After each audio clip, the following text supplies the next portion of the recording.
সেই দিন সবাই নিজ চিন্তায় বিভোর থাকবে, চিন্তিত থাকবে সবাই। আমার আপনার নবীজিও চিন্তিত থাকবে, তবে সবাই চিন্তিত থাকবে নিজের জন্য, নবীজি চিন্তিত থাকবেন উম্মতের জন্য। কেমন চিন্তিত থাকবেন? একটা মানুষ যদি পেরেশানিতে থাকে, চিন্তায় থাকে, যত আরামের বিছানা দেওয়া হোক না কেন, শীতাতপ নিয়ন্ত্রিত ব্যবস্থা থাকুক না কেন, সে বিছানায় যখন শুয়ে পড়ে ঘুমের ট্যাবলেট খাইলেও তার ঘুম আসে না। পায়চারি করে, বাহিরে যায়, ছাদে যায়, হাঁটাহাঁটি করে, এক জায়গায় সে স্থির থাকতে পারে না। নবীজি কিয়ামতের দিন উম্মতের চিন্তায় এক জায়গায় থাকবেন না। নবীজি একবার চলে যাবেন হাউজে কাউসারের কাছে, না জানি তার কোন উম্মত পানি পানে মাহরুম হয়ে যায়। আর একবার চলে যাবেন মিজানের কাছে, না জানি তার কোন উম্মত ওজনে ধরা পড়ে যায়। আবার চলে যাবেন জাহান্নামের কাছে, না জানি কোন উম্মতকে জাহান্নামে দিয়ে দেওয়া হয়। আর একবার চলে যাবেন পুলসেরাতের কাছে, না জানি কোন উম্মত পুল পাড়ি দিতে ব্যর্থ হয়ে যায়। আবার উম্মতের জন্য সুপারিশ দরকার, আল্লাহ তাআলার কাছে চলে যাবেন সুপারিশ করার জন্য। সব নবী জান্নাত অভিমুখে রওনা হয়ে যাবে, জান্নাতের দোরগোড়ায় পৌঁছিয়ে যাবে, কিন্তু জান্নাতের দরজা বন্ধ। বলে খোলো না কেন? বলে যিনি আসলে খোলা হবে তিনি আসেন নাই। কোথায় তিনি? হাসরের ময়দানে। কি করতেছেন? উম্মতের চিন্তায় বিভোর।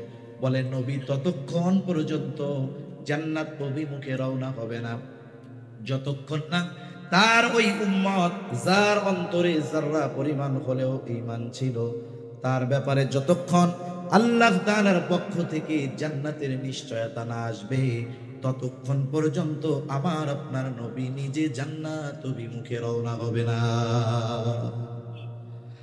তাহলে বাস্তবতা হলো, মা বাবা কতটুকু ভালোবাসে তার চাইতে বেশি ভালো আমার আপনার নবী আমাকে আপনাকে বাসে। ইব্রাহিম আলাইহিস সালাম তার উম্মতকে ভালোবাসে, এই জন্য আল্লাহ তাআলার কাছে কেমন যেন বলতে চায়, ও রব, যারা আমার আনুগত্য করে নাই তারাও তো আমার উম্মত, ফা ইন্নাকা গফুরুর রহিম। কেমন যেন বলতে চায়, আপনি তো গফুর, আপনি তো রহিম, আপনি চাইলে আমার এই গুনাহগার উম্মত গুলাকেও মাফ করে দিতে পারে। وقال عيسى عليه السلام إن تعذبهم فإنهم عبادك وإن تغفر لهم فإنك أنت العزيز الحكيم। ঈসা আলাইহিস সালাম তার গুনাহগার উম্মতের জন্য আল্লাহ তাআলার কাছে দোয়া করে বলে, ইন তুআযিবুহুম ফাইন্নাহুম ইবাদুক, আপনি যদি তাদেরকে শাস্তি দেন তারা তো আপনারই বান্দা। ওয়া ইন তাগফির লাহুম ফাইন্নাকা আনতাল আজিজুল হাকীম, আর আপনি যদি তাদেরকে মাফ করে দেন, আরে আপনি তো আজিজ, আপনি তো হাকিম, আপনি মহাপরাক্রমশালী, মহাপ্রজ্ঞাময়। ঈসা আলাইহিস সালাম কেমন যেন বলে, আল্লাহ আমার উম্মত আপনার গুনাহগার বান্দাগুলারে আপনি মাফ করে দেন। দুই নবী তার উম্মতের জন্য ক্ষমা চেয়ে আল্লাহ তাআলার কাছে দোয়া করছে। নবীজি উম্মতের কথা তো সব সময় অন্তরে আছে। যার বাবা মারা গেছে সব সময় অন্তরে বাবার কথা থাকে না? থাকে। কিন্তু যখন আরেকজনের বাবাকে দেখে বাবার কথা একটু তখন বেশি মনে পড়ে। নবীজি সব সময় উম্মতের চিন্তা করেন, কিন্তু দুই নবী যখন উম্মতের ব্যাপারে দোয়া করছে, উম্মতের কথা একটু বেশি মনে পড়ে গেছে। এবার নবীজি কি করলেন? ফারাফা ইয়াদাইহি ওয়া ক্বালা আল্লাহুম্মা উম্মতি উম্মতি ওয়া বাকা। নবীজি দুই হাত উঁচু করলেন, দুই হাত উঁচু করে বলতেছেন, আল্লাহুম্মা উম্মতি, আল্লাহুম্মা উম্মতি, আয় আল্লাহ আমার উম্মত, আমার উম্মত। আর দুই চোখ দিয়ে অজরে পানি ঝরে পড়তেছে। নবীজি কান্না করেন আর এটা বলতেছেন, আমার উম্মত, আমার উম্মত। আল্লাহ তাআলা জিবরাইল আলাইহিস সালামকে বলে, জিবরাইল যাও মুহাম্মাদের কান্নার কারণ জিজ্ঞাসা করো। জিবরাইল আলাইহিস সালাম চলে এসেছে, এসে জিজ্ঞাসা করে আপনার কান্নার কারণ কি? যদিও আপনার কান্নার কারণ আপনার মালিক জানে, এরপরেও তিনি শুনতে চায়। আরে আল্লাহ জানার পরে কেন শুনতে চায়? মাঝে মধ্যে আমি বলি, বৃহস্পতিবার বিকাল বেলায় মক্তবের বা হিফজখানার ছোট একটা বাচ্চা ওস্তাদের কাছে গেছে আসরের পরে, ওস্তাদের পাশে বসে শুধু কান্না করে, কিছু বলে না। ছোট বাচ্চা বলেন তো বৃহস্পতিবারে কোনো মক্তবের বা হিফজখানার ছোট বাচ্চা যদি হুজুরের পাশে বসে কান্না করে, কি জন্য কান্না করে ওস্তাদকে বলার দরকার আছে নাকি? বলেন তো কেন কান্না করে? ছুটি চায়, বাসায় যেতে চায়, ওস্তাদও বুঝে, জিজ্ঞাসা করে কান্না করো কেন? এবার কান্নার গতি আরো বেড়ে যায়। ও চিন্তা করে আমি কাঁদতেছি কেন, হুজুর বোঝার পরেও আবার জিজ্ঞাসা করে কেন? হুজুর বলে তুমি যতই কান্নাকাটি করো লাভ নাই, কারণ আগে কও।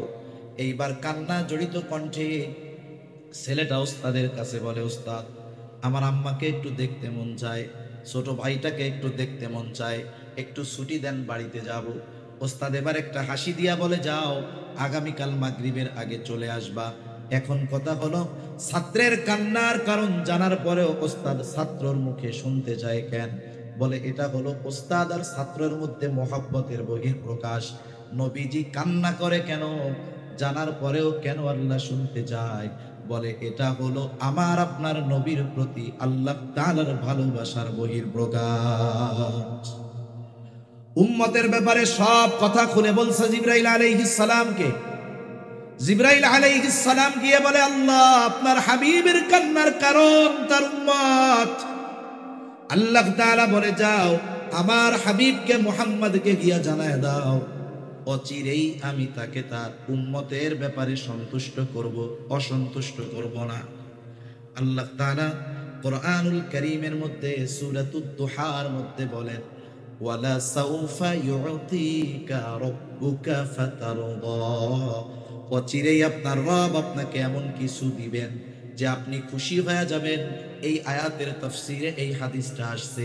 আর এর জবাবে নবী বলেন, আমি ততক্ষণ পর্যন্ত খুশি হব না যতক্ষণ আমার সব উম্মতকে আল্লাহ মাফ করবে না। ঐতিহ্যবাহী জিরি মাদ্রাসার উদ্যোগে 2 দিন ব্যাপী আয়োজিত ইসলামী সম্মেলনের প্রথম দিবসের সম্মানিত শ্রদ্ধেয় সভাপতি, আমন্ত্রিত উলামায়ে কেরাম, সামনে উপস্থিত মুরব্বিয়ানে কেরাম, সমবয়সী যুবক বন্ধু, স্নেহের ছোট ভাই, মাইকের আওয়াজ যত দূরে যায় স্ব স্ব স্থানে অবস্থানরতা সম্মানিতা শ্রদ্ধেয়া মা ও বোন, দয়াময় আল্লাহ রব্বুল আলামিনের দরবারে অগণিত শুকর যে মহান মালিক আমাদের হায়াতে বরকত দিয়ে সুস্থ রেখে তার মহান হুকুম মাগরিবের নামাজ আদায়ের পরে দুনিয়ার সর্বোত্তম মজলিসে কিছু কথা বলবার এবং শ্রবণ করবার সুযোগ যে মহান মনিব দান করেছেন, সে মহান মনিবকে খুশি করার জন্য মহব্বতের সাথে জবান খুলে অন্তর থেকে আমরা একবার কালিমাতুশ শুকর পাঠ করি, আলহামদুলিল্লাহ। অগণিত দুরুদ ও সালাম সৈয়দুল আম্বিয়া, আশরাফুল আম্বিয়া, খাতামুল আম্বিয়া, ইমামুল মুরসালিন, রহমাতুল লিল আলামিন, মুহাম্মাদুর রাসূলুল্লাহ সাল্লাল্লাহু আলাইহি ওয়াসাল্লামের উপর আল্লাহ সুবহানাহু ওয়া তাআলা আমাদেরকে এ দুনিয়াতে অনেক নেয়ামত দান করেছেন। দামি দামি নেয়ামত আল্লাহ তাআলা আমাদেরকে দিয়েছেন। সাথে সাথে প্রতিনিয়ত আমরা আল্লাহ তাআলার অনুগ্রহের ভিতরে আছি, দয়ার ভিতরে আছি। প্রতিটা জীবনের প্রতিটা ক্ষণে ক্ষণে, প্রতিটা মুহূর্তে মুহূর্তে মহান রব আমাদের প্রতি করুণা বর্ষণ করেছেন, অনুগ্রহের ধারা তিনি আমাদের উপরে অব্যাহত রেখেছেন। এ দুনিয়াতে এমন কোন সৃষ্টি নাই যে আল্লাহ তাআলার নেয়ামত ভোগ করতেছে না। এ দুনিয়াতে আল্লাহ তাআলা অনেক দামি দামি নেয়ামত, যারা ইসলাম বিদ্বেষী, বেঈমান, নাস্তিক, এমন মানুষগুলাও প্রতিনিয়ত আল্লাহ তাআলার দেওয়া অসংখ্য দামি দামি নেয়ামত ভোগ করতেছে। এই দুনিয়াতে আল্লাহ প্রদত্ত দামি দামি নেয়ামত গুলোর মধ্যে অন্যতম দামি এক নেয়ামত হলো আল্লাহ তাআলা আমাদেরকে ঈমানের মতো মহা এক নেয়ামত তো দান করেছেন, সাথে সাথে মুহাম্মাদুর রাসূলুল্লাহ সাল্লাল্লাহু আলাইহি ওয়াসাল্লামের উম্মত তিনি আমাদেরকে বানিয়েছেন। এমন এক নবীর উম্মত আল্লাহ তাআলা আমাদেরকে বানিয়েছেন সেই নবীর শান মান মর্যাদা দুনিয়ার কোনো মানুষ আলোচনা করে রাসূলুল্লাহ সাল্লাল্লাহু আলাইহি ওয়াসাল্লামের যেই শান মান মর্যাদা পরিপূর্ণভাবে কোনো বক্তা বক্তব্যের মাধ্যমে, কোনো লেখক তার লেখার মাধ্যমে রাসূল আকরাম সাল্লাল্লাহু আলাইহি ওয়াসাল্লামের আখলাক চরিত্রকে বলা এবং কালি দিয়ে সাদা কাগজে লিপিবদ্ধ করা অসম্ভব। কারণ রাসূল সাল্লাল্লাহু আলাইহি ওয়াসাল্লামের চারিত্রিক ব্যাপারে আল্লাহ তাআলার ঘোষণা হলো, ওয়া ইন্নাকা লাআলা খুলুকিন আযীম, আপনি মহান চরিত্রে অধিষ্ঠিত। আমরা যাকে বড় বলি, আমরা যা কিছু বড় বলি, সেই বড়র একটা সীমাবদ্ধতা থাকতে পারে, কিন্তু আরশে আজিমের মালিক যেটাকে মহান বলেন, সেটা কত মহান হতে পারে, কত বড় হতে পারে, এটা আমাদের মতো সাধারণ মানুষের জন্য কল্পনায় আনাও অসম্ভব। শুধু তাই না, এমন এক নবীর উম্মত আল্লাহ তাআলা আমাদেরকে বানিয়েছেন যে এই পৃথিবীতে এমন একটা মুহূর্ত অতিবাহিত হয় না যেই মুহূর্তে আল্লাহ তাআলার নামের সাথে সাথে আমার আপনার নবীজির নাম উচ্চারিত হয় না। এই পৃথিবীর প্রতিটা মুহূর্তে আল্লাহ তাআলার নামের সাথে মুহাম্মাদুর রাসূলুল্লাহ সাল্লাল্লাহু আলাইহি ওয়াসাল্লামের নাম উচ্চারিত হতে থাকে। যেমন মুসলিম বিশ্বে সর্বপ্রথম ফজরের আজান শুরু হয় ইন্দোনেশিয়া থেকে নিয়ে, এভাবে একেবারে চলতে থাকে আফ্রিকার দেশ মৌরিতানিয়া পর্যন্ত। ইন্দোনেশিয়া থেকে নিয়ে মৌরিতানিয়ার এই সময়ের দূরত্ব হলো 9 ঘন্টা। তার মানে ইন্দোনেশিয়াতে যখন সুবহে সাদিক হয়, ফজরের ওয়াক্ত হয়, তার ঠিক 9 ঘন্টা পরে ওই মৌরিতানিয়ায় ওখানে ফজরের ওয়াক্ত হয়। তাহলে ইন্দোনেশিয়া থেকে শুরু হলো ফজরের আজান। এক ধারাবাহিকতায় এই আজান গোটা পৃথিবীব্যাপী ফজরের আজান চলে কমপক্ষে 9 ঘন্টা। কয় ঘন্টা? 9 ঘন্টা। আজানের মধ্যে আল্লাহ তাআলার বড়ত্বের কথা বলার সাথে সাথে আমার আপনার নবীজির কথা আছে না নাই? আছে। আবার নামাজ চলতেছে, নামাজের মধ্যে আমার আপনার নবীজির কথা আছে না নাই? মজলিস চলতেছে, নবীজির কথা আছে না নাই? দোয়া চলতেছে, যত বিনয়ের সাথে দোয়া করা হোক না কেন, যেই দোয়ার মধ্যে দুরূদ শরীফ নাই, আল্লাহ তাআলার কাছে ওই দোয়া পৌঁছাবে না। তাহলে জীবনের প্রতিটা পারতে পারতে আল্লাহ তাআলা রাসূল আকরাম সাল্লাল্লাহু আলাইহি ওয়াসাল্লামের আলোচনাকে রেখে দিয়েছেন। এজন্য আল্লাহ তাআলা বলেন, ওয়া রাফা'না লাকা যিকরাক, আমি আপনার স্মরণকে, আপনার আলোচনাকে সমুন্নত করে দিয়েছি। সুবহানাল্লাহ। যেখানেই আল্লাহ সেখানেই আলোচনা হয় মুহাম্মাদুর রাসূলুল্লাহ সাল্লাল্লাহু আলাইহি ওয়াসাল্লামের। কেন হবে না? কারণ আল্লাহ তাআলা আমার আপনার নবীজির সম্মান ওই পর্যন্ত পৌঁছিয়ে দিয়েছেন। আমার আপনার নবীর আগে এ দুনিয়াতে 1 লক্ষ, মতান্তরে 2,24,000 নবী রাসূল আগমন করেছেন। অনেক বড় বড় নবী দুনিয়ায় এসেছেন। আল্লাহ তাআলা আমার আপনার নবীর আগে কোন নবীকে গোটা সৃষ্টি জগতের জন্য নবী হিসাবে পাঠান নাই। আমার আপনার নবীর আগে যত নবী এ দুনিয়াতে এসেছেন, সব নবী কোনো না কোনো বংশের জন্য নবী, কোনো না কোনো গোত্রের জন্য নবী, কোনো না কোনো এলাকার জন্য নবী, কিন্তু গোটা পৃথিবী তথা গোটা সৃষ্টি জগতের জন্য আল্লাহ তাআলা আমার আপনার নবীর আগে কাউকে নবী বানিয়ে পাঠান নাই। কোরআনুল কারীমের মধ্যে আল্লাহ তাআলা কয়েকজন নবীর কথা এরকম বলছেন। যেমন আল্লাহ তাআলা বলেন, ওয়া ইলা আদিন আখাহুম হুদা, আদ গোত্রের জন্য আল্লাহ তাআলা তাদের ভাই হুদ আলাইহিস সালামকে নবী হিসাবে প্রেরণ করেছেন।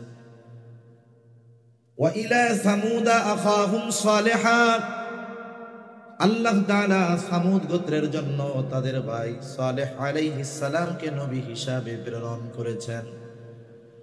وإلى مدين أخاهم شعيبا আল্লাহ তাআলা বলেন তিনি মাদিয়ানবাসীর জন্য তাদের ভাই শুআয়ব আলাইহিস সালামকে নবী হিসাবে প্রেরণ করেছেন। কত বড় জলিলুল কদর পয়গম্বর মুসা আলাইহিস সালাম আল্লাহ তাআলার সাথে সরাসরি কথা বলতেন। কোরআনুল কারীমে এককভাবে সবচেয়ে বেশি বার মুসা আলাইহিস সালামের নাম উল্লেখ হয়েছে। ওয়া কাল্লামাল্লাহু মুসা তাকলিমা। এত বড় জলিলুল কদর পয়গম্বর মুসা আলাইহিস সালাম বনি ইসরাইলদের জন্য নবী। ইহুদিদের দাবি হলো তিনি শুধুমাত্র আমাদের নবী। হযরত ঈসা আলাইহিস সালাম আল্লাহ তাআলা তার মাধ্যমে তার কুদরতের বহিঃপ্রকাশ ঘটিয়েছেন। পিতাবিহীন তিনি দুনিয়াতে এসেছেন।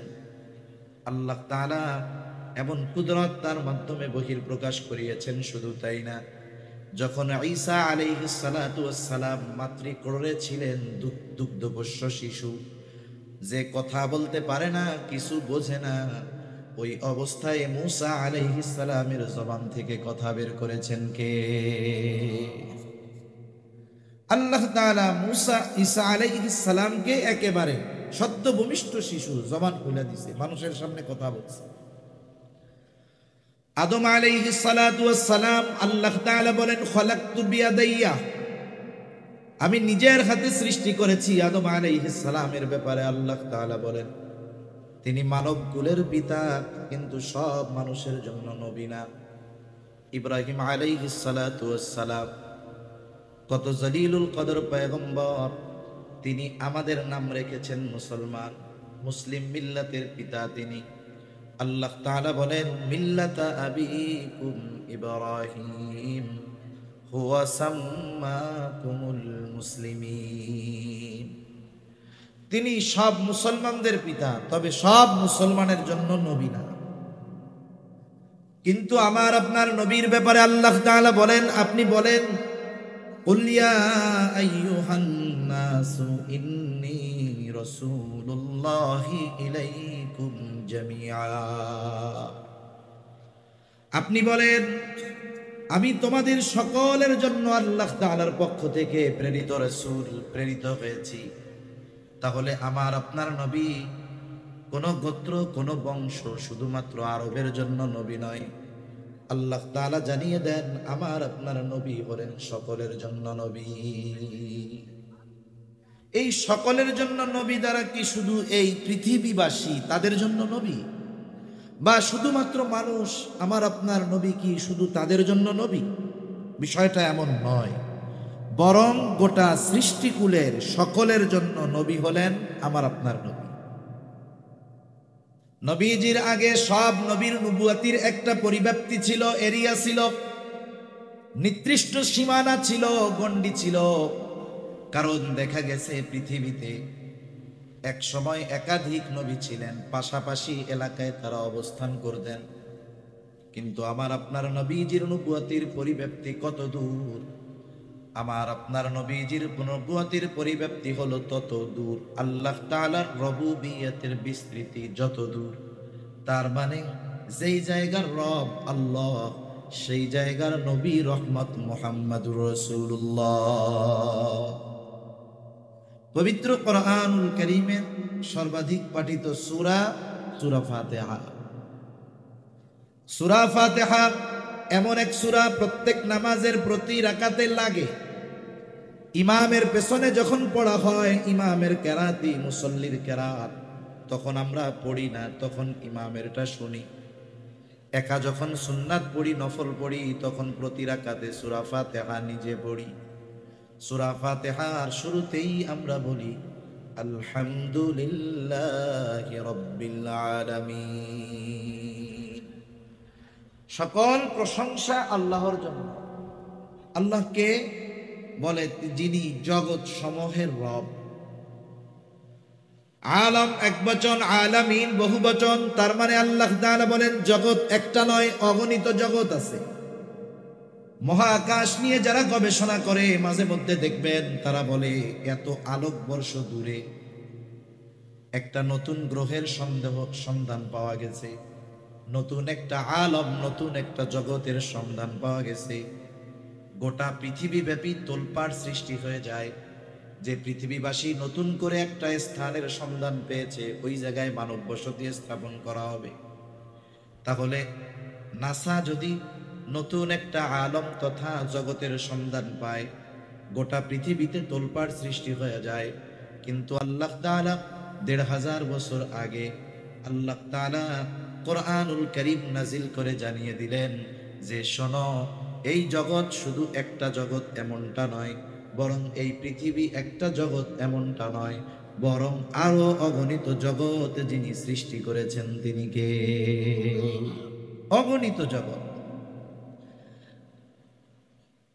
যেই আল্লাহ জগৎ সমূহের রব, সেই আল্লাহ কোরআনুল কারীমের মধ্যে ঘোষণা দেন, ওয়ামা আরসালনাকা ইল্লা রাহমাতাল লিল আলামিন। আল্লাহ তাআলা বলেন, শুধুমাত্র আমি আপনাকে জগৎ সমূহের জন্য রহমত হিসাবে প্রেরণ করেছি। তার মানে যত জগৎ আছে সব জগতের রব প্রতিপালক আল্লাহ, আর যত জগৎ আছে সব জগতের জন্য রহমত হলেন মুহাম্মাদুর রাসূলুল্লাহ। গোটা সৃষ্টি জগতের মধ্যে শুধু এই পৃথিবী না, পৃথিবী তো মহাকাশের নিচে, পৃথিবীর অবস্থানটা কেমনে ব্যাখ্যা করা যায়? মহাকাশের নিচে পৃথিবীর অবস্থানটা হলো সমুদ্রের মধ্যে এক ফোঁটা পানির যেমন অবস্থান, মহাসমুদ্রের মধ্যে এক ফোঁটা পানি যেমন, প্রথম আসমানের নিচে পৃথিবীর অবস্থান তেমন। তার মানে এটা গোনার মধ্যেই কিছু নেই। এত সুবিশাল আল্লাহ তাআলা এই প্রথম আসমানকে আল্লাহ তাআলা সৃষ্টি করেছেন, আর এর নিচে সব গ্রহগুলো। এরকম তো একটা না, আরো ৬টা আছে। তাহলে এইরকম যত জগৎ আছে সব জগতের মধ্যে কোনো একটা ইঞ্চি জায়গা নাই যে যেই জায়গার রব আল্লাহ তাআলা নয়। এরকম কোনো জায়গা আছে নাকি? দ্বিতীয় আসমানের নিচে আছে নাকি ২-১ ইঞ্চি জায়গা যে জায়গার রব আল্লাহ তাআলা নয়? আছে এরকম? কোথাও নাই। যেমন গোটা সৃষ্টি জগতের মধ্যে ১ ইঞ্চি জায়গাও নাই যেই জায়গার রব আল্লাহ তাআলা নয়, অনুরূপভাবে গোটা সৃষ্টি জগতের মধ্যে ১ ইঞ্চি জায়গাও নাই যেই জায়গার রহমত আমার আপনার নবী নয়। তিনি সকলের জন্য নবী, তিনি সব সৃষ্টির জন্য তিনি রহমত। শুধুমাত্র মুমিনদের জন্য নয়, বরং তিনি রহমাতুল লিল আলামিন হওয়ার কারণে পৃথিবীর সকল সৃষ্টি, এমনকি যারা অন্তরের মধ্যে ইসলামের ব্যাপারে সর্বোচ্চ বিদ্বেষ লালন করে, তাদের কর্ম কথার মাধ্যমে ইসলামের বিরোধিতা করে, এমনকি যারা স্বয়ং নবীজির উপস্থিতিতে নবীজির উপরে জুলুম করেছে, আমার আপনার নবীজিকে বারবার হত্যার অপচেষ্টা করেছে, এই মানুষগুলো আমার আপনার নবীজি রহমত হওয়ার সুবিধা ভোগ করেছে। গোটা পৃথিবীর কাফেররা নবীজি রহমাতুল লিল আলামিন হওয়ার সুবিধা ভোগ করতেছে, কিয়ামত পর্যন্ত করবে। নবীর কারণেই তো আল্লাহ তাআলা যারা ইসলাম বিদ্বেষী কাফের, এদেরকে সমূলে ধ্বংস করে দিবেন না, এটা আল্লাহ তাআলার প্রতিশ্রুতি। তা না হলে যেই পরিমাণ পাপাচার অনাচার, নবীজি যদি আল্লাহ তাআলার কাছে এই ফরিয়াদ না করতেন, তাহলে দেখা যাইত অতীতের অনেক উম্মতের মতো এই উম্মতেরও কিছু মানুষের উপরে এমন আযাব আসতো যে তারা সমূলে নির্মূল হয়ে যাইত। এজন্য আমার আপনার নবীর কারণে সমূলে নির্মূল করে দেওয়া হয় না। শুধু তাই না, আবু জেহেল, উতবা, সাইবা এরাও নবীজির কারণে বাইচা গেছে। আবু জেহেল একদিন নবীজির সামনে এসে নবীজিকে শুনিয়ে শুনিয়ে বলতেছে আল্লাহ, নবীজিকে শোনায়া আল্লাহ তাআলার কাছে দোয়া করে বলে, আল্লাহ সত্যই যদি আপনি এই কোরআন নাজিল করে থাকেন, তার মানে সত্যই যদি এই কোরআন আপনি মুহাম্মাদের উপরে নাজিল করে থাকেন, তাহলে আমাদেরকে পাথর বর্ষণ করেন অথবা যন্ত্রণাদায়ক শাস্তি দেন। আবু জেহেল নবীজিকে শুনিয়ে শুনিয়ে আযাব কামনার দোয়া করে কার কাছে? আল্লাহ তাআলার কাছে। বলেন তো, আল্লাহ তাআলার কাছে কোনো বান্দার যদি কিছু চাইতে মন চায়, আল্লাহ তাআলা মনে হয় মুখ দিয়া জোরে উচ্চারণ না করলে শুনতে পারে না, এমন নাকি? বরং কথা মুখে আনা লাগে না, হৃদয়ে যদি থাকে কোনো কথা, দুনিয়ার কেউ না জানলেও জানেন কে? আল্লাহ তাআলা জানে। তাহলে ওর যদি আযাব গজব মনেই চায় যে আসুক আমার উপরে, তাইলে নবীজিকে শুনিয়ে শুনিয়ে বলার দরকার কি? গভীর রাতে উঠে আল্লাহ তাআলার কাছে বললেই তো হইল। এক নাম্বার বলার কারণ হলো যে আসলে এই কথার দ্বারা নবীজিকে একটু খোসা দিতে চায়, কষ্ট দিতে চায় কথার মাধ্যমে। দুই নাম্বার বিষয় হলো যে মক্কার মুশরিকেরা আল্লাহ তাআলার কাছে কেন চায়, দোয়া করে? ওরা তো ওদের দেবদেবীদের কাছে গিয়া বলবে। বাস্তবতা হলো মক্কার মুশরিকেরা যদিও আল্লাহ তাআলার সাথে শিরিক করত, তবেও তারা আল্লাহ তাআলার অস্তিত্বে অবিশ্বাসী ছিল না, বরং স্রষ্টা হিসাবে তারা আল্লাহ তাআলাকে বিশ্বাস করত। এ কথা আমার নয়, বরং কোরআনুল কারীমের মধ্যে আল্লাহ তাআলা বলেন, ওয়ালাইন সাআলতাহুম মান খালাকাস সামাওয়াতি ওয়াল আরদ লায়াকুলুন্নাল্লাহ। আল্লাহ তাআলা বলেন, আপনি যদি তাদের কাছে জানতে চান, তাদেরকে যদি জিজ্ঞাসা করেন, মান খালাকাস সামাওয়াতি ওয়াল আরদ, আসমান এবং জমিনের স্রষ্টাকে, এই প্রশ্ন যদি আপনি তাদের কাছে করেন, ওরা ওদের দেবদেবীদের কথা বলবে না। জবাব কি দিবে? আল্লাহ তাআলা দুইটা তাকিদ দিয়ে তাদের জবাব বলেন। আল্লাহ তাআলা বলেন, লায়াকুলুন্নাল্লাহ, আপনার এই প্রশ্নের জবাবে অবশ্যই অবশ্যই তারা বলবে আসমান এবং জমিনের স্রষ্টা হলেন আল্লাহ। নবী জিজ্ঞাসা করবেন কাফেরদের, আসমান জমিনের স্রষ্টাকে। কাফেররা জবাব কি দিবে? যে লাত মানাত উজ্জা না, বরং আল্লাহ তাআলা দুইটা তাকিদ সহকারে বলেন অবশ্যই অবশ্যই এরা বলবে আসমান জমিনের স্রষ্টা কে? আল্লাহ। আল্লাহ তাআলা এক জায়গায় বলেন, ওয়ালাইন সাআলতাহুম মান নাযালা মিনাস সামাই মাআন ফাআহইয়া বিহিল আরদা বা'দা মাউতিহা।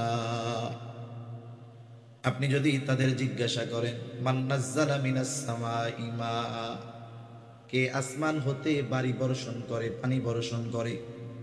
শুধু তাই না, ফাআহইয়া বিহিল আরদা বা'দা মাউতিহা, ওই পানি বর্ষণ করার দ্বারা মৃত জমিন তথা ফসল উৎপাদনের অনুপযুক্ত জমিনকে কে ফসল উৎপাদনের জন্য উপযুক্ত করে তোলে? অর্থাৎ ওই পানির দ্বারা মৃত জমিনকে কে পুনরুজ্জীবিত করে তোলে? ওরা ওদের দেবদেবীদের কথা বলবে না, কি বলবে জবাবে? আল্লাহ তাআলা বলেন, লায়াকুলুন্নাল্লাহ, আপনার এই প্রশ্নের জবাবে অবশ্যই অবশ্যই তারা বলবে এগুলো যিনি করেন তিনি কে? বলবে অবশ্যই অবশ্যই আল্লাহ এগুলো দেন। আল্লাহ তাআলা আরেক জায়গায় বলেন, ওয়ালাইন সাআলতাহুম মান খালাকাহুম লায়াকুলুন্নাল্লাহ, আপনি যদি তাদের জিজ্ঞাসা করেন তাদের স্রষ্টাকে, কে তাদেরকে সৃষ্টি করেছে, তারা নাস্তিকদের মতো বলবে না এমনিই হয়ে গেছি, প্রাকৃতিক ভাবে হয়েছি, বরং কি বলবে? লায়াকুলুন্নাল্লাহ, অবশ্যই অবশ্যই আমাদের স্রষ্টা হলেন আল্লাহ। তাহলে আল্লাহ তাআলার অস্তিত্বের ব্যাপারে তাদের কি দৃঢ় বিশ্বাস ছিল, কিন্তু তারা এমন কিছু আল্লাহ তাআলার সাথে শিরিক করত যার কারণে তাদের এই বিশ্বাস মূল্যহীন হয়ে গেছে, কোনো দাম নেই। আবার নবীজি এক জায়গায় বলেন, আবু জেহেল আল্লাহ তাআলার কাছে দোয়া করেছে, আল্লাহ তাআলা আবু জেহেলের দোয়া কবুল করেছেন। বদরের দিন সকাল বেলায় আবু জেহেল আল্লাহ তাআলার কাছে দোয়া করে বলে, আল্লাহ, আজকে যারা হকের উপরে আছে, সত্যের উপরে আছে, আপনি তাদেরকে বিজয় দান করেন। নবীজি বলেন, আল্লাহ তাআলা আবু জেহেলের দোয়া কবুল করেছে। বদরের দিন যারা হকের উপরে ছিল, সত্যের উপরে ছিল, আল্লাহ তাআলা তাদেরকেই বিজয় দান করেছে। তাহলে নবীজিকে শুনিয়ে শুনিয়ে আল্লাহ তাআলার কাছে বলার উদ্দেশ্য হলো নবীজিকে কষ্ট দেওয়া। সে কেমন যেন নবীজিকে বলতে চায়, আসলে উপযুক্ত আমি ছিলাম, তা তোমার কাছে আল্লাহ তাআলা পাঠাইছে। ও কেমন যেন আল্লাহর কাছে বলে, আল্লাহ আমি কত প্রভাবশালী মানুষ, আমার পেছনে কত লোক আছে, আমার সম্পদের অভাব নাই, আমার মতো লোক থাকতে আপনি ওনার কাছে কোরআন নাজিল করলেন, এটা কেমন হইল? এর আগে আমারে পাথর মেরে শেষ করে দিলেন না কেন?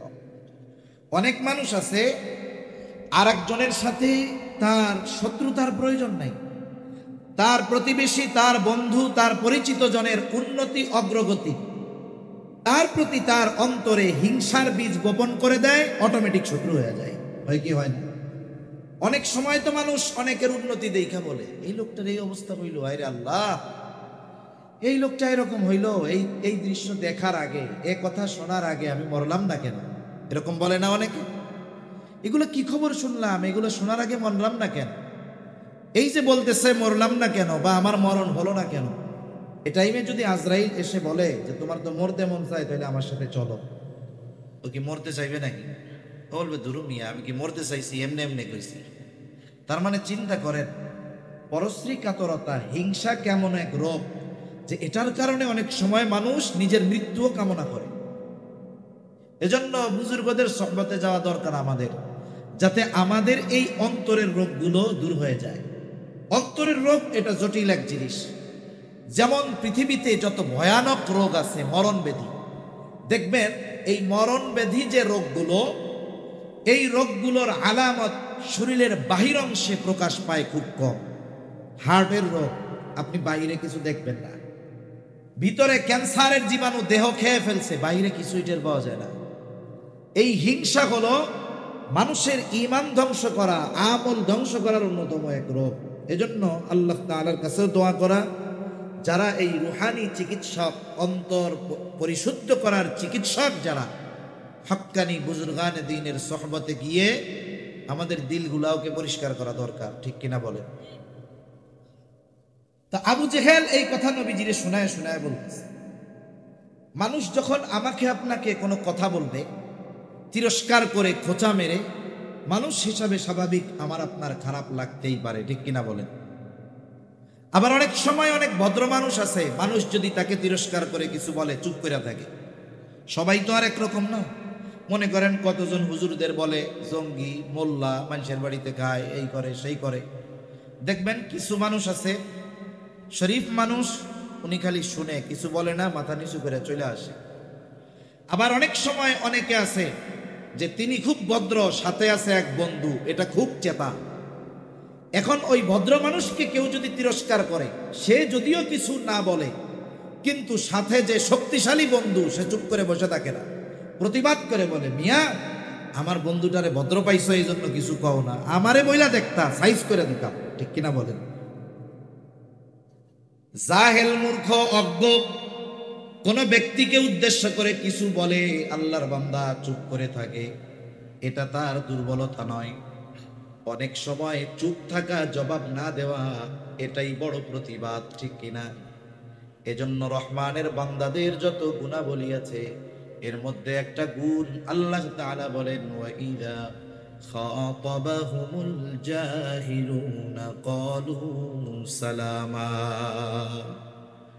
আবু জেহেল নবীজিকে শোনায় শোনায় কথা বলে, নবীজি কিছু বলেন না, কিন্তু আবু জেহেল যে আমার আপনার নবীকে কষ্ট দিতে চায়, যে কথাগুলো বলতেছে, আল্লাহ তাআলা শুনেন কি শুনেন না?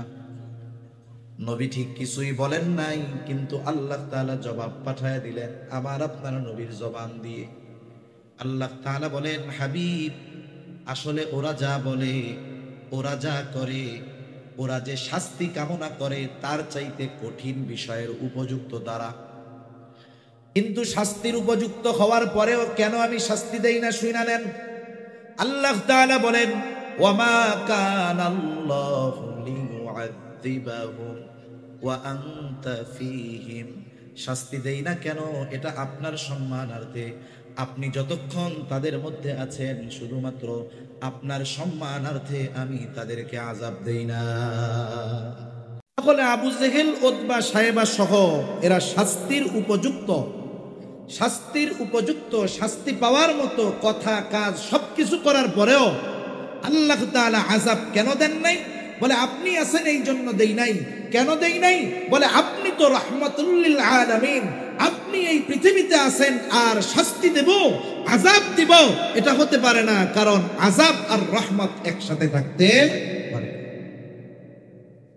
এজন্য অতীতে যত নবীর উম্মতদেরকে আল্লাহ তাআলা শাস্তি দিয়েছেন, এমনটা কখনো হয় নাই আল্লাহ আযাব দিয়েছেন আর ওই জায়গায় ওই নবী উপস্থিত আছে, এমনটা হয় নাই। আগে আল্লাহ তাআলা ওই নবীকে তার নবুয়তির এরিয়ার বাইরে নিরাপদে সরায় নিছেন, এরপরে আল্লাহ তাআলা আযাব দিয়েছেন। তাহলে আদ গোত্রের নবী হুদ আলাইহিস সালাম আল্লাহ শাস্তি দিতে চাইলেন, হুদ নবীকে সরায় নিলেন। ইউনূস আলাইহিস সালাম যেই জায়গার নবী সরায় নিলেন, শুআয়ব আলাইহিস সালামকে সরায় নিলেন, সালেহ আলাইহিস সালামকে সরায় নিলেন। উনি ওনার নবুয়তির এরিয়ার বাইরে চলে গেল। বলেন তো আমার আপনার নবীকে কোথায় সরায় নিবে? কারণ সরানোর মতো 1 ইঞ্চি জায়গা গোটা সৃষ্টি জগতের কোথাও নাই। কারণ আমার আপনার নবী হলেন রহমাতুল লিল আলামিন। আমার আপনার নবীর সম্মানার্থে কাফেররা শাস্তি পায় নাই নগদে, নাইলে ওরা যা করছে শাস্তির উপযুক্ত ছিল। তাহলে যে কথা থেকে গেলাম, নবীজি রহমাতুল লিল আলামিন হওয়ার এই সুবিধা শুধু মুমিনরা ভোগ করে তা নয়, কাফেররাও ভোগ করতেছে, ঠিক কিনা বলেন? আবার দেখেন এই উম্মতের জন্য নবীজির কেমন দয়া, আল্লাহ তাআলা তার অন্তরটাকে কত নরম বানায় দিয়েছে, অন্তরের মধ্যে কত রহমত কত দয়া ভরপুর করে দিয়েছে। আব্দুল্লাহ ইবনে আমর ইবনুল আস রাদিয়াল্লাহু তাআলা আনহু থেকে বর্ণিত, নবীজি কোরআন থেকে তিলাওয়াত করলেন যা আল্লাহ তাআলা ইব্রাহিম আলাইহিস সালামের ব্যাপারে নাজিল করেছেন। কোরআনে কি নাজিল করেছেন আল্লাহ? কোরআনুল কারীমের 13তম পারা সূরা ইব্রাহিমের মধ্যে আল্লাহ তাআলা ইব্রাহিম আলাইহিস সালাম তার গুনাহগার উম্মতের জন্য ক্ষমা চেয়ে আল্লাহ তাআলার কাছে দোয়া করেছেন। ওই দোয়ার কথাটাই আল্লাহ তাআলা কোরআনে জানিয়ে দিয়ে বলেন, রব্বি ইন্নাহুন্না আযলালনা কাসীরাম মিনান নাস ফামান তাবিআনি ফাইন্নাহু মিন্নী ওয়া মান আসানি ফাইন্নাকা গফুরুর রহিম। ইব্রাহিম আলাইহিস সালাম বলেন, ও রব, এই প্রতিমাগুলো এই মূর্তিগুলো অধিকাংশ মানুষকে পথচ্যুত করে ফেলেছে। ফামান তাবিআনি ফাইন্নাহু মিন্নী, যে আমার আনুগত্য করেছে সে তো আমার দলভুক্ত। আমান আসানি, যে আমার আনুগত্য করে নাই, যদিও করে নাই, যদিও মানে নাই, তথাপিও তো ইব্রাহিম আলাইহিস সালামের উম্মত। কারণ আমার আপনার নবীজির নবুয়তির পরে কিয়ামত পর্যন্ত যত মানুষ আসবে, যত মানুষ আছে, যত মানুষ দুনিয়া থেকে চলে গেছে, যে যে ধর্মের অনুসারী হোক না কেন, সকল মানুষই আমার আপনার নবীজির উম্মত। অনেক সময় এমনটা হয় যে বাধ্য সন্তানের চাইতে মা বাবা অবাধ্য সন্তানকে নিয়ে চিন্তিত বেশি থাকে, দোয়া তার জন্য বেশি করে, তার কথা মানুষের কাছে বেশি বলে। সন্তান অবাধ্য কিন্তু তার জন্য বেশি চিন্তিত থাকে। কেন? বলে মোহাব্বতের কারণে। চিন্তা করে যেগুলো তো বাধ্য ওগুলো তোর একটা রাস্তা হইছে, কিন্তু যেটা অবাধ্য এটার কি হবে? মা বাবা সন্তান খারাপ হওয়ার পরেও তাকে ত্যায্য পুত্র করে দেয় না, বের করে দেয় না, বরং তার পরিবর্তনের জন্য আল্লাহ তাআলার কাছে দোয়া করে, মানুষের কাছে বলে, উলামায়ে কেরামের কাছে বলে, দেখেন একটু কিছু করা যায় কিনা। কেন করে? মোহাব্বতের কারণে। বলেন তো, মা বাপ সন্তানকে যত মোহাব্বত করে তার চাইতে নবী তার উম্মতকে মোহাব্বত কম করে না বেশি করে? কত বেশি করে এটা মাপা যাবে না, পরিমাপ করা যাবে না। কত ভালোবাসে নবী। আসলে আমাকে আপনাকে ভালোবাসে কে? দুনিয়াতেও এটা মোটামুটি বোঝা যায়। মুসিবতে বিপদে যে পাশে থাকে আসলে সে ভালোবাসে। মুখ দিয়া শুধু বললে হবে না ভালোবাসি ভালোবাসি, কিন্তু বিপদের সময় নাই। বাস্তবে এই সব মানুষ ভালোবাসে না। বাস্তবে ভালোবাসে তারা বিপদে পাশে থাকে যারা। এই দুনিয়ার বিপদ চোখ বন্ধ হবে, বিপদ শেষ। আসল বিপদ তো কিয়ামতের দিন, আসল বিপদ তো মুসিবতের দিন। দুনিয়ার বিপদে দুনিয়ার মুসিবতে সন্তান যদি বিপদে পড়ে বাবা সাহায্যের জন্য দৌড়িয়ে যায়, ভাই বিপদে পড়লে ভাই যায়, বাবা পড়লে ছেলে যায়, ছেলে পড়লে বাবা যায় সাহায্য করার জন্য। বলেন তো কিয়ামতের দিন যখন কেউ মুসিবতে পড়বে, বাবা মুসিবতে পড়লে সন্তান কি বাবার পাশে এসে দাঁড়াবে নাকি? ওই দিনের মুসিবত এমন মুসিবত কেউ কাউরে চিনবে না। আল্লাহ তাআলা বলেন, ইয়াউমা ইয়াফিরুল মারউ মিন আখিহি ওয়া উম্মিহি ওয়া আবিহি ওয়া সাহিবাতিহি ওয়া বানিহি লিকুল্লি ইমরিইন মিনহুম ইয়াউমা ইযিন শা'নুন ইউগনি। কিয়ামতের দিন ভাই ভাইয়ের থেকে পলায়ন করবে, ওয়া উম্মিহি ওয়া আবিহি পিতা মাতার থেকে পলায়ন করবে, ওয়া সাহিবাতিহি ওয়া বানিহি স্ত্রী সন্তানদের থেকে পলায়ন করবে। দুনিয়ায় একটা বাবা 14 ঘন্টা 16 ঘন্টা 18 ঘন্টা ডিউটি করে, অনেকে দেশে করে অনেকে বিদেশে করে। সারাদিন পরিশ্রমের পর এই লোকটা যখন বাসায় ফিরে মা বাবার চেহারা দেখে, স্ত্রী সন্তানের চেহারা দেখার সাথে সাথে তার 16 ঘন্টা 18 ঘন্টার কষ্ট দূর হয়ে যায়। প্রবাসে যারা থাকে কত পরিশ্রম কষ্টের পরে বাসায় ফিরে মোবাইলে ফোন দেয়, এই সন্তানের চেহারাটা দেখতে যায়, একটু কথা বলে, মোবাইলের চেহারা দেখে সারা দিনের কষ্ট তার দূর হয়ে যায়। তার মানে দুনিয়ার কষ্ট দূর করার জন্য মানুষ স্ত্রীর চেহারা দেখে, সন্তানের চেহারা দেখে, মা বাবার সাথে কথা বলে, মা বাবার চেহারা দেখে। কিন্তু কিয়ামতের দিন ওই মুসিবত এমন মুসিবত, যেই দিন সন্তানের চেহারা দেখলে চিন্তা দূর হবে না, মা বাবার চেহারা দেখলে চিন্তা দূর হবে না, বরং ওই দিন মানুষেরা স্ত্রী সন্তানদের চেহারা দেখাটাকে আরো বড় মুসিবতের কারণ মনে করবে। এই জন্য একজন একজনের থেকে পালাতে থাকবে। সেই দিন সবাই নিজ চিন্তায় বিভোর থাকবে, চিন্তিত থাকবে সবাই। আমার আপনার নবীজিও চিন্তিত থাকবে, তবে সবাই চিন্তিত থাকবে নিজের জন্য, নবীজি চিন্তিত থাকবেন উম্মতের জন্য। কেমন চিন্তিত থাকবেন? একটা মানুষ যদি পেরেশানিতে থাকে, চিন্তায় থাকে, যত আরামের বিছানা দেওয়া হোক না কেন, শীতাতপ নিয়ন্ত্রিত ব্যবস্থা থাকুক না কেন, সে বিছানায় যখন শুয়ে পড়ে ঘুমের ট্যাবলেট খাইলেও তার ঘুম আসে না। পায়চারি করে, বাহিরে যায়, ছাদে যায়, হাঁটাহাঁটি করে, এক জায়গায় সে স্থির থাকতে পারে না। নবীজি কিয়ামতের দিন উম্মতের চিন্তায় এক জায়গায় থাকবেন না। নবীজি একবার চলে যাবেন হাউজে কাউসারের কাছে, না জানি তার কোন উম্মত পানি পানে মাহরুম হয়ে যায়। আর একবার চলে যাবেন মিজানের কাছে, না জানি তার কোন উম্মত ওজনে ধরা পড়ে যায়। আবার চলে যাবেন জাহান্নামের কাছে, না জানি কোন উম্মতকে জাহান্নামে দিয়ে দেওয়া হয়। আর একবার চলে যাবেন পুলসেরাতের কাছে, না জানি কোন উম্মত পুল পাড়ি দিতে ব্যর্থ হয়ে যায়। আবার উম্মতের জন্য সুপারিশ দরকার, আল্লাহ তাআলার কাছে চলে যাবেন সুপারিশ করার জন্য।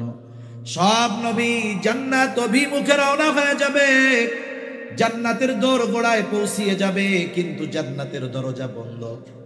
বলে খোলো না কেন? বলে যিনি আসলে খোলা হবে তিনি আসেন নাই। কোথায় তিনি? হাসরের ময়দানে। কি করতেছেন? উম্মতের চিন্তায় বিভোর। বলে নবী ততক্ষণ পর্যন্ত জান্নাত অভিমুখে রওনা হবে না, যতক্ষণ না তার ওই উম্মত, যার অন্তরে যাররা পরিমাণ হলেও ঈমান ছিল, তার ব্যাপারে যতক্ষণ আল্লাহ তাআলার পক্ষ থেকে জান্নাতের নিশ্চয়তা না আসবে, ততক্ষণ পর্যন্ত আমার আপনার নবী নিজে জান্নাত অভিমুখে রওনা হবে না। তাহলে বাস্তবতা হলো, মা বাবা কতটুকু ভালোবাসে তার চাইতে বেশি ভালো আমার আপনার নবী আমাকে আপনাকে বাসে। ইব্রাহিম আলাইহিস সালাম তার উম্মতকে ভালোবাসে। এই জন্য আল্লাহ তাআলার কাছে কেমন যেন বলতে চায়, ও রব, যারা আমার আনুগত্য করে নাই তারাও তো আমার উম্মত, ফা ইন্নাকা গফুরুর রহিম। কেমন যেন বলতে চায়, আপনি তো গফুর, আপনি তো রহিম, আপনি চাইলে আমার এই গুনাহগার উম্মত গুলাকেও মাফ করে দিতে পারে। وقال عيسى عليه السلام إن تعذبهم فإنهم عبادك وإن تغفر لهم فإنك أنت العزيز الحكيم। ঈসা আলাইহিস সালাম তার গুনাহগার উম্মতের জন্য আল্লাহ তাআলার কাছে দোয়া করে বলে, ইন তুআযিবুহুম ফাইন্নাহুম ইবাদুক, আপনি যদি তাদেরকে শাস্তি দেন তারা তো আপনারই বান্দা, ওয়া ইন তাগফির লাহুম ফাইন্নাকা আনতাল আজিজুল হাকীম, আর আপনি যদি তাদেরকে মাফ করে দেন, আরে আপনি তো আজিজ, আপনি তো হাকিম, আপনি মহাপরাক্রমশালী, মহাপ্রজ্ঞাময়। ঈসা আলাইহিস সালাম কেমন যেন বলে, আল্লাহ আমার উম্মত আপনার গুনাহগার বান্দাগুলারে আপনি মাফ করে দেন। দুই নবী তার উম্মতের জন্য ক্ষমা চেয়ে আল্লাহ তাআলার কাছে দোয়া করছে। নবীজি উম্মতের কথা তো সব সময় অন্তরে আছে। যার বাবা মারা গেছে সব সময় অন্তরে বাবার কথা থাকে না? থাকে। কিন্তু যখন আরেকজনের বাবাকে দেখে বাবার কথা একটু তখন বেশি মনে পড়ে। নবীজি সব সময় উম্মতের চিন্তা করেন, কিন্তু দুই নবী যখন উম্মতের ব্যাপারে দোয়া করছে উম্মতের কথা একটু বেশি মনে পড়ে গেছে। এবার নবীজি কি করলেন? ফারাফা ইয়াদাইহি ওয়া ক্বালা আল্লাহুম্মা উম্মতি উম্মতি ওয়া বাকা। নবীজি দুই হাত উঁচু করলেন, দুই হাত উঁচু করে বলতেছেন, আল্লাহুম্মা উম্মতি আল্লাহুম্মা উম্মতি, আয় আল্লাহ আমার উম্মত আমার উম্মত। আর দুই চোখ দিয়ে অজরে পানি ঝরে পড়তেছে। নবীজি কান্না করেন আর এটা বলতেছেন, আমার উম্মত আমার উম্মত। আল্লাহ তাআলা জিবরাইল আলাইহিস সালামকে বলে, জিবরাইল যাও মুহাম্মাদের কান্নার কারণ জিজ্ঞাসা করো। জিবরাইল আলাইহিস সালাম চলে এসেছে, এসে জিজ্ঞাসা করে আপনার কান্নার কারণ কি? যদিও আপনার কান্নার কারণ আপনার মালিক জানে, এরপরেও তিনি শুনতে চায়। আরে আল্লাহ জানার পরে কেন শুনতে চায়? মাঝে মধ্যে আমি বলি, বৃহস্পতিবার বিকাল বেলায় মক্তবের বা হেফজখানার ছোট একটা বাচ্চা ওস্তাদের কাছে গেছে আসরের পরে, ওস্তাদের পাশে বসে শুধু কান্না করে, কিছু বলে না। ছোট বাচ্চা, বলেন তো বৃহস্পতিবারে কোনো মক্তবের বা হিফজখানার ছোট বাচ্চা যদি হুজুরের পাশে বসে কান্না করে, কি জন্য কান্না করে ওস্তাদকে বলার দরকার আছে নাকি? বলেন তো কেন কান্না করে? ছুটি চায়, বাসায় যেতে চায়, ওস্তাদও বুঝে, জিজ্ঞাসা করে কান্না করো কেন? এবার কান্নার গতি আরো বাইরে যায়। ও চিন্তা করে আমি কাঁদতেছি কেন? হুজুর বোঝার পরেও আবার জিজ্ঞাসা করে কেন? হুজুর বলে, তুমি যতই কান্নাকাটি করো লাভ নাই, কারণ আগে কও। এইবার কান্না জড়িত কণ্ঠে ছেলেটা ওস্তাদের কাছে বলে, ওস্তাদ আমার আম্মাকে একটু দেখতে মন চায়, ছোট ভাইটাকে একটু দেখতে মন চায়, একটু ছুটি দেন, বাড়িতে যাব। ওস্তাদ এবার একটা হাসি দিয়া বলে, যাও আগামীকাল মাগরিবের আগে চলে আসবা। এখন কথা হলো, ছাত্রের কান্নার কারণ জানার পরেও ওস্তাদ ছাত্রর মুখে শুনতে চায় কেন? বলে এটা হলো ওস্তাদ আর ছাত্রের মধ্যে মহব্বতের বহিঃপ্রকাশ। নবীজি কান্না করে কেন জানার পরেও কেন আল্লাহ শুনতে চায়? বলে এটা হলো আমার আপনার নবীর প্রতি আল্লাহ তাআলার ভালোবাসার বহিঃপ্রকাশ। উম্মতের ব্যাপারে সব কথা খুলে বলছে জিবরাইল আলাইহিস সালামকে। জিবরাইল আলাইহিস সালাম গিয়ে বলে, আল্লাহ আপনার হাবিবের কান্নার কারণ তার উম্মত। আল্লাহ তাআলা বলে, যাও আমার হাবিবকে মুহাম্মদকে গিয়া জানায় দাও, অচিরেই আমি তাকে তার উম্মতের ব্যাপারে সন্তুষ্ট করব, অসন্তুষ্ট করব না। আল্লাহ তাআলা কোরআনুল কারীমের মধ্যে সূরাতুদ দুহার মধ্যে বলেন, ওয়ালা সাউফা ইউতিকা রাব্বুকা ফাতারদা, অচিরেই আপনার রব আপনাকে এমন কিছু দিবেন যে আপনি খুশি হয়ে যাবেন। এই আয়াতের তাফসীরে এই হাদিসটা আসছে। আর এর জবাবে নবী বলেন, আমি ততক্ষণ পর্যন্ত খুশি হব না যতক্ষণ আমার সব উম্মতকে আল্লাহ মাফ করবে না। তাহলে নবীজির প্রতি আমাদের প্রতি নবীজির ভালোবাসা কেমন, এটা বোঝার জন্য দুনিয়ার কোন মানুষের স্বাক্ষর দরকার নাই, আরো অনেক হাদিস উপমা দেওয়া যাবে। অল্প সময়ের মধ্যে শুধু আল্লাহ তাআলার কথাটা বইলা শেষ করে দেই। কারণ দুনিয়ার অনেক মানুষ আছে, হাজার মানুষের বিপরীতে একজনের কথাকে গ্রহণযোগ্য ধরা হয়। হাজার মানুষ একদিকে আর এক ব্যক্তি একদিকে, ঠিক কিনা বলেন? আল্লাহ রাব্বুল আলামিন স্বয়ং নিজে জানিয়ে দেন নবীজির আমাদের প্রতি কত মায়া, কত দয়া, কত মোহাব্বত, কত ভালোবাসা।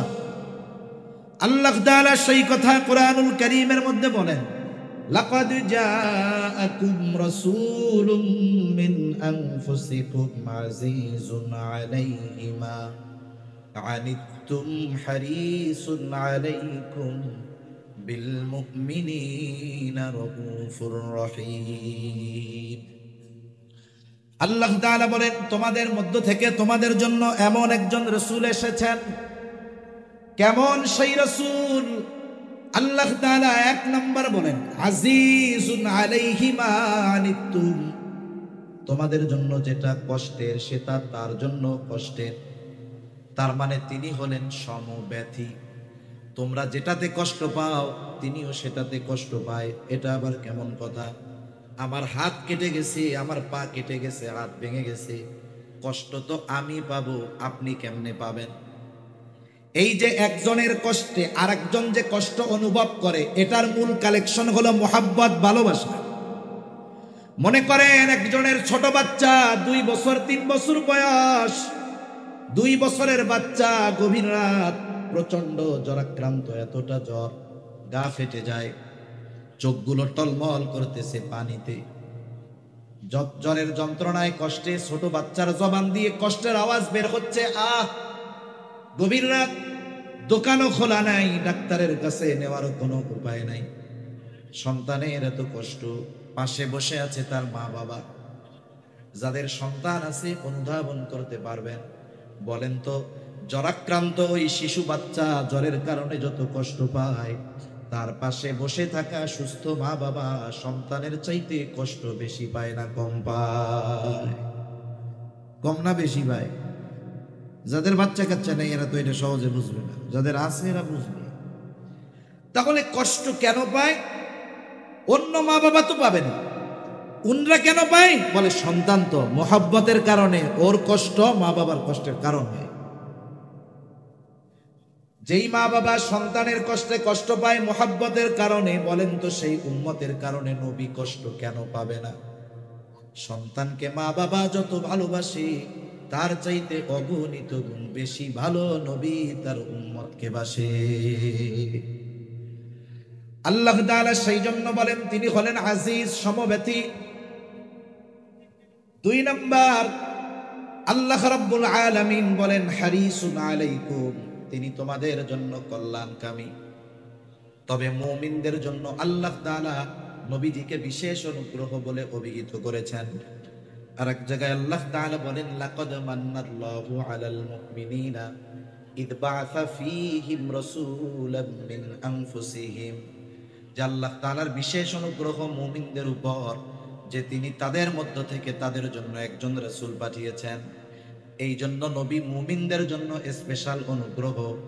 এ কথাও আল্লাহ তাআলা বলেন এই রাসূল সবার জন্য সমব্যথী, কল্যাণকামী। তবে মুমিনদের জন্য স্পেশাল ভাবে তিনি কেমন? বলে বিল মুমিনিনা রাউফুর রহিম, তিনি মুমিনদের জন্য হলেন অতি সদয় পরম দয়ালু। রাউফুর রহিম হলেন আল্লাহ। রাউফুর রহিম কে? দুনিয়ার কেউ কি রাউফুর রহিম হতে পারে? যদি কেউ বলে আমার পীর সাহেব রাউফ রহিম, তাইলে তুমি বলতে হবে তুমিও বেঈমান, তোমার পীরও বেঈমান, ঠিক কিনা বলেন? রাউফুর রহিম একমাত্র আল্লাহ।